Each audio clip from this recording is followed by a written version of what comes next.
हे अजय, मुबारक हो। तुम्हारे घर बेटी का जन्म हुआ है। थैंक यू दोस्त। क्या हुआ, तू खुश नहीं है? नहीं नहीं, ऐसा नहीं है। मैं खुश हूँ, बहुत खुश हूँ। पर मुझे अभी से उनके आगे की पढ़ाई और शादी के खर्चे के बारे में सोच रहा हूँ। अभी से प्लानिंग करूंगा तो भविष्य में मेरी बेटी को कोई दिक्कत नहीं आएगी। भाई, तू कोई एडवाइस दे सकता है क्या? हाँ, तेरी प्रॉब्लम का एक सॉल्यूशन है मेरे पास। उस सॉल्यूशन का नाम है सुकन्या समृद्धि योजना। हाँ, इस योजना के बारे में सुना तो है। सुरेश, क्या तुम मुझे इस योजना की पूरी डिटेल दे सकते हो? हाँ, क्यों नहीं। अब ध्यान से सुनो। ये खाता सिर्फ लड़कियों के लिए है जिसकी उम्र 10 साल से कम है। ये खाता आप 250 रुपये से मिनिमम अमाउंट के साथ खुलवा सकते हो। ये खाता केवल 2 बेटियों के लिए ही खुलवाया जा सकता है, लेकिन पहली लड़की के बाद दूसरी 2 जुड़वा बच्ची हो तो उसमें आप तीनों लड़कियों के नाम पे खाता खुलवा सकते हो। बैंक या फिर पोस्ट ऑफिस में आप खाता खुलवा सकते हो। खाता लड़की और उनके पेरेंट्स के साथ संयुक्त रूप में खुलवाया जा सकता है। बैंक और पोस्ट ऑफिस में जाके सुकन्या समृद्धि योजना खाता का फॉर्म भर के खाता खुलवाया जा सकता है। खाता खुलने के लिए जरूरी दस्तावेज इस प्रकार है। पहला, पेरेंट्स या लीगल गार्जियन का पासपोर्ट साइज फोटो। दूसरा, बेटी का बर्थ सर्टिफिकेट।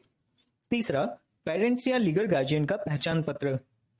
चौथा, पेरेंट्स या लीगल गार्जियन का एड्रेस प्रूफ। पांचवा, सुकन्या समृद्धि योजना का account opening form. Sukanya Samriddhi योजना में खाता खुलवाने के बाद आपको कुछ बातों का ध्यान रखना होगा, जैसे कि साल में कम से कम आपको 250 रुपया और ज्यादा से ज्यादा 1.5 लाख रुपया जमा करवा सकते हैं।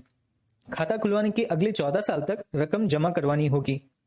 साल में 250 रुपया जमा करवाना ही होगा, नहीं तो पेनल्टी लगेगी। इस स्कीम में आपको 7.6% के हिसाब से ब्याज दर मिलेगा। इस खाते में आप कैश, चेक या ऑनलाइन भी पैसा जमा कर सकते हैं। अगर किसी कारण अकाउंट होल्डर की मृत्यु हो जाए तो डेथ सर्टिफिकेट दिखाकर खाता बंद करवाया जा सकता है। अगर अकाउंट ट्रांसफर करवाना हो तो वो भी हो सकता है। अगर 15 साल से पहले पैसा निकालना चाहते हो तो बेटी की उम्र 18 साल हो जाने के बाद उनकी शादी या फिर उच्च शिक्षा के लिए कुल जमा की गई राशि का 50% पैसा निकाल सकते हो।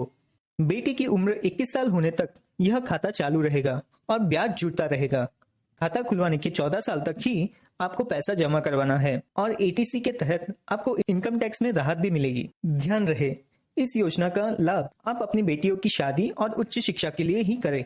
धन्यवाद। अरे वाह, इससे तो मेरी सारी चिंता दूर हो गई। मैं अभी बैंक जाके ये खाता खुलवा लेता हूँ। थैंक यू दोस्त।